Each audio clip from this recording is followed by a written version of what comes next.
The more you try to be liked, the less they respect you. Think about that.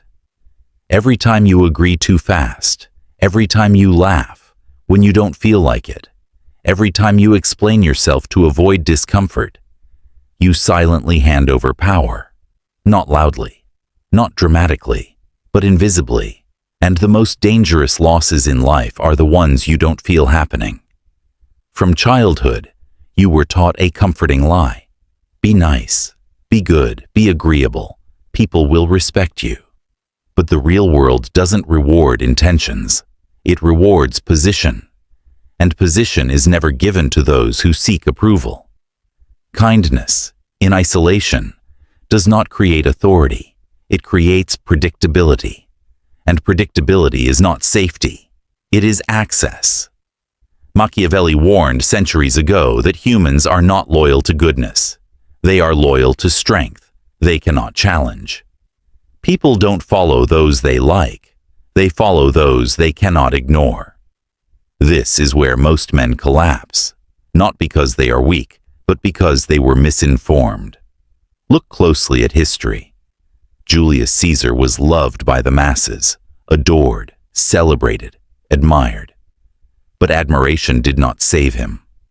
The moment his power became unclear, the moment he appeared emotionally exposed, he was surrounded by smiling men with hidden knives. Love did not protect him. Authority might have. History repeats this lesson mercilessly. Niccolo Machiavelli himself was not a monster. He was a realist who observed one painful truth. People will use your goodness against you the moment it benefits them. This isn't pessimism. This is pattern recognition.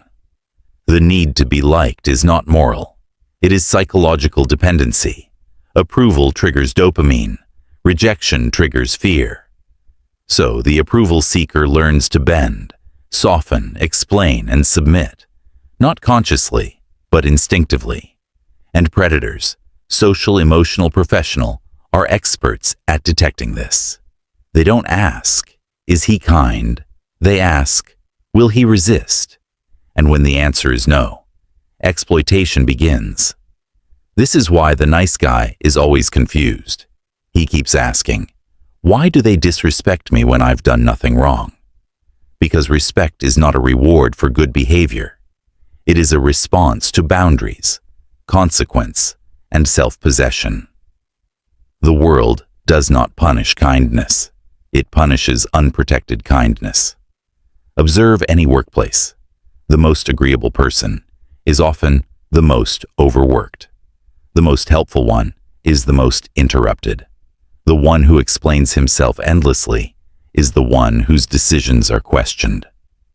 Meanwhile, the quiet, firm, emotionally contained individual, the one who speaks less, but means more, somehow commands the room. Not because he is louder, not because he is smarter, but because he does not negotiate his worth. There is a phenomenon psychologists call social ranking. Every group, consciously or not, tests its members. Small tests at first. Can I interrupt him? Can I joke at his expense? Can I push his boundary just a little? And every time you smile it off, every time you explain instead of enforce, you fail the test. Not morally, hierarchically. And once your rank is set, it becomes brutally difficult to change. This is why being liked feels good, but costs you everything later. It buys short-term comfort at the price of long-term authority. You become pleasant, but ignorable, safe, but irrelevant. And irrelevance is social death. Machiavelli understood something most people never will. A man who wants to be good in all circumstances is ruined among those who are not. Power is not about cruelty. It is about clarity. It is about knowing when softness invites abuse and when firmness creates peace. Ironically, the man who is feared just enough creates more stability than the man who is endlessly forgiving, because fear establishes limits, and limits create order. This is where the internal conflict begins. You feel guilty for pulling back. You feel harsh for saying no. You feel uncomfortable letting silence replace explanation. That guilt is not morality. It is withdrawal. You are detoxing from validation, and every addiction fights back when you try to leave it. Here is the truth no one tells you. Respect begins the moment you stop trying to earn it. The moment you accept that some people will dislike you. The moment you stop auditioning for approval. The moment you let others sit with their discomfort. That moment, your presence changes. Your words slow down. Your silence grows heavier. Your decisions become final. And something unsettling happens. People listen. Not because you ask them to, but because they sense consequence. The respected man is not cruel. He is unavailable for manipulation. He does not rush to explain. He does not chase misunderstanding. He does not soften truths to protect fragile egos. He understands a brutal law of human nature. The more accessible you are, the less you are valued. Distance creates gravity. It is about becoming solid, unmovable, unapologetic, unexploitable. Because in a world that feeds on weakness, likability without power is not virtue. It is self-betrayal. And now that the illusion is broken, a darker question emerges. If respect is not given, if it is not earned through goodness, how is it actually created? Once you stop chasing approval, a dangerous realization hits you. Respect doesn't come from who you are inside. It comes from what others believe will happen if they cross you. This is where most people panic, because they still want respect, but without discomfort, distance, or consequence. That fantasy dies here. Respect is not moral. It is mechanical. It follows rules, cold, predictable rules, whether you like them or not. And the first rule is brutal. Respect is not earned. It is imposed, not through violence, not through shouting, but through certainty. Certainty that you cannot be pushed. Certainty that your boundaries are real. Certainty that your reactions are controlled, not emotional. Look at history again. Napoleon Bonaparte was not physically intimidating. He was not the tallest. He was not the loudest. But his presence bent rooms. Why? Because when Napoleon spoke, there was finality. No over-explaining, no emotional leakage, no negotiation of authority. Men didn't follow him because they liked him. They followed him because disobedience felt dangerous, not immediately lethal, but career-ending, status-destroying, irreversible. That is the true foundation of respect. Most people misunderstand fear. They think fear means screaming, threats, aggression. That is low-level fear, the kind that creates rebellion. High-level fear is quieter. It is the fear of loss, loss of access, loss of approval, loss of opportunity, loss of position. And this fear only works when you are willing to withhold yourself. This is why distance matters. Accessibility kills authority. The more available you are, the more familiar people become. And familiarity breeds something far worse than hatred, contempt. This is why leaders, kings, CEOs, and power figures are never fully accessible. Not because they hate people, but because distance creates gravity. When people must wait, when access must be earned, value increases automatically.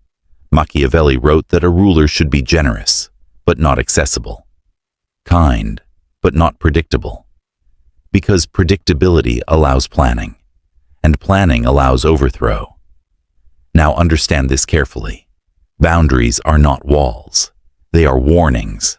Every time you say no without apology, you send a signal. Every time you delay a response instead of reacting, you send a signal. Every time you walk away instead of explaining yourself, you send a signal. That signal says, I am not dependent on you. And dependency is the currency of dominance. Whoever needs less controls more. This is why silence is terrifying. Weak people fill silence with words. Strong people let silence do the work. Silence forces others to reveal themselves, to overtalk, to justify, to chase.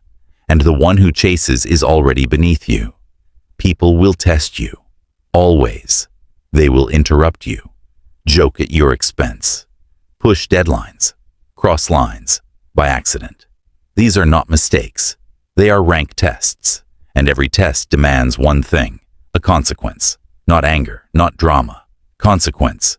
Remove access. Withdraw attention. Change tone. End the conversation. Cruelty is unnecessary. Consistency is lethal. Machiavelli understood something deeply uncomfortable. Occasional controlled harshness creates long-term peace. If people know the line, and know crossing it has consequences, they stop crossing it. But if forgiveness is endless, violation becomes a habit.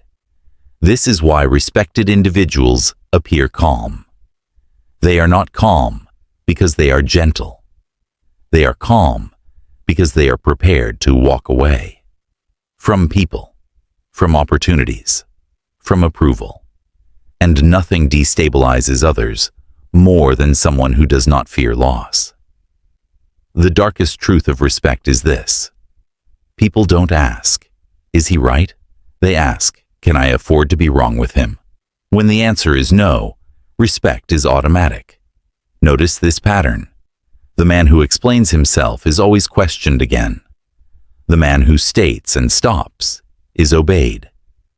Because explanations invite negotiation, and authority never negotiates its existence.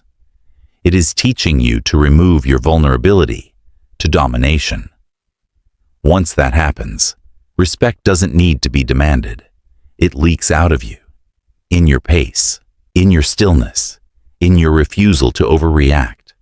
But knowledge alone is dangerous, because now you see the rules, yet you may still behave like the old version of yourself, and that creates inner conflict.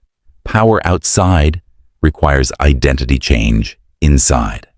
That is the final step, because the most ruthless power is not what you do. It is who you become when no one is watching. By now, you understand something most people never will. Power is not loud. Respect is not emotional.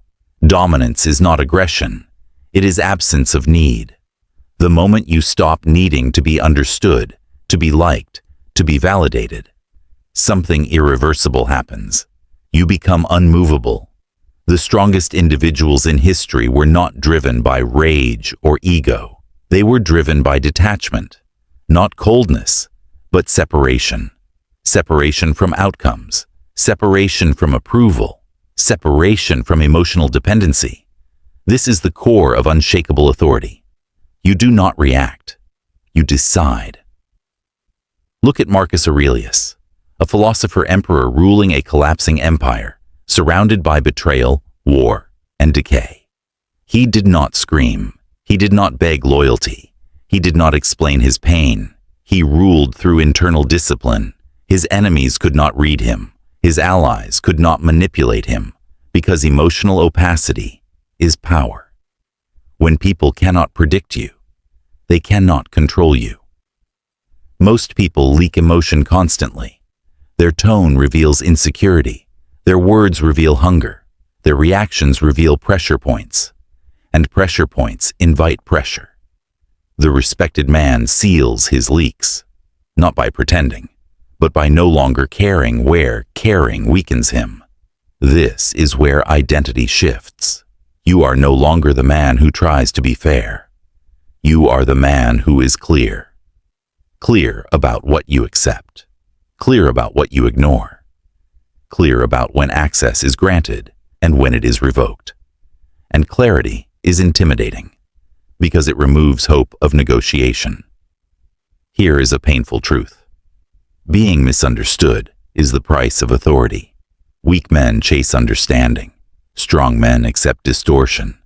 The more defined your stance, the more resistance you attract. and resistance is proof of gravity. People do not resist what is irrelevant. At this stage, something strange happens. You stop explaining yourself, not because you can't, but because you refuse to perform for approval. You state once, you act once, and you let silence handle the rest. This is where strategic coldness emerges, not cruelty, selectivity. Warmth becomes a currency, not a habit. You reward alignment. You withdraw from disrespect. This conditions behavior around you without force. People learn quickly what costs them access. Notice how powerful figures behave. They are not endlessly available. They are not emotionally transparent. They do not rush responses. Their calm creates anxiety in others, not because it is threatening, but because it is unreadable. And unreadability is dominance. At this level, validation loses its grip. Praise becomes noise. Criticism becomes data. You are no longer steered by reactions. You become self-referencing. Your values come from within. Your authority comes from alignment, and alignment creates inevitability. This is the final freedom. You no longer need permission to be who you are. You don't announce boundaries. You enforce them. You don't demand respect. You make disrespect expensive. You don't chase relevance. You become unavoidable. The world responds differently now. People listen longer, interrupt less, choose words carefully around you. Not because you demanded it, but because your presence suggests consequence. Understand this. The man who is respected without asking is not feared because he is cruel. He is feared because he cannot be moved. He has nothing to gain from approval and nothing to lose from disapproval. And that makes him dangerous in the most controlled way possible. This was never about manipulation. It was about self-possession. Because when you own yourself completely, others feel it, and they adjust. Remember this final law. Respect is not given to the good. It is reserved for the formidable. And once you become that, you never have to explain yourself again.